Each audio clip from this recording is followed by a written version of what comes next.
কাতারের রাজধানী দোহায় শুরু হয়েছে এক জরুরি আরব ইসলামিক শীর্ষ সম্মেলন। ইসরায়েল কর্তৃক কাতারের ভূখণ্ডে চালানো সাম্প্রতিক হামলার পরিপ্রেক্ষিতে এই সম্মেলনের আয়োজন করা হয়েছে। হামলার লক্ষ্য ছিল দোহায় অবস্থানরত হামাস নেতাদের এক বৈঠক। এতে নিহত হন ৫ জন হামাস সদস্য এবং একজন কাতারি নিরাপত্তা কর্মকর্তা। এই হামলা শুধু কাতারের সার্বভৌমত্বের উপর আঘাত নয়, বরং পুরো আরব ও ইসলামী বিশ্বে চরম উদ্বেগের সৃষ্টি করেছে। কাতারের পররাষ্ট্র মন্ত্রণালয়ের মুখপাত্র মাজেদ বিন মোহাম্মদ আল আনসারি বলেন, এই সম্মেলন কাতারের উপর হামলার বিরুদ্ধে আরব ও ইসলামী বিশ্বের ঐক্য ও সংহতির প্রতীক। অন্যদিকে আরব লীগের মহাসচিবের মুখপাত্র জামাল রুশদি জানান, এই সম্মেলন শুধু প্রতিবাদ নয়, বরং আন্তর্জাতিক আইন রক্ষায় একটি গুরুত্বপূর্ণ বার্তা।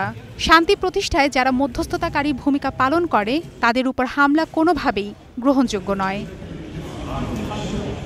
এই বক্তব্যের মাধ্যমে স্পষ্ট হয়ে উঠেছে যে শান্তি ও কূটনীতিকে গুরুত্ব দেওয়া হচ্ছে এবং যুদ্ধের বিপরীতে ন্যায় বিচারের আওয়াজ জোরদার করাই এই সম্মেলনের উদ্দেশ্য। মধ্যপ্রাচ্য বিষয়ক বিশ্লেষক আদেল আবদেল গাফার জানান, এই সম্মেলন থেকে সংহতির বার্তা দেওয়া হলেও ভবিষ্যতের জন্য বাস্তব পদক্ষেপ আসতে পারে। উপসাগরীয় দেশগুলোর একসঙ্গে তাদের নিরাপত্তা কৌশল নতুনভাবে গড়ে তোলার বিষয়টি প্রাসঙ্গিক হয়ে উঠতে পারে। তিনি আরও বলেন, যুক্তরাষ্ট্রের সঙ্গে নিরাপত্তা সহযোগিতা বাড়ানো, নতুন চুক্তি করা এবং নিজস্ব প্রতিরক্ষা সক্ষমতা গড়ে তোলার দিকে এখন মনোযোগী হচ্ছে গালফ দেশগুলো।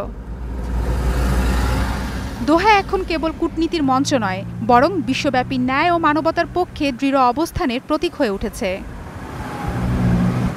মারফুয়াতুন রুচি, স্টার নিউজ।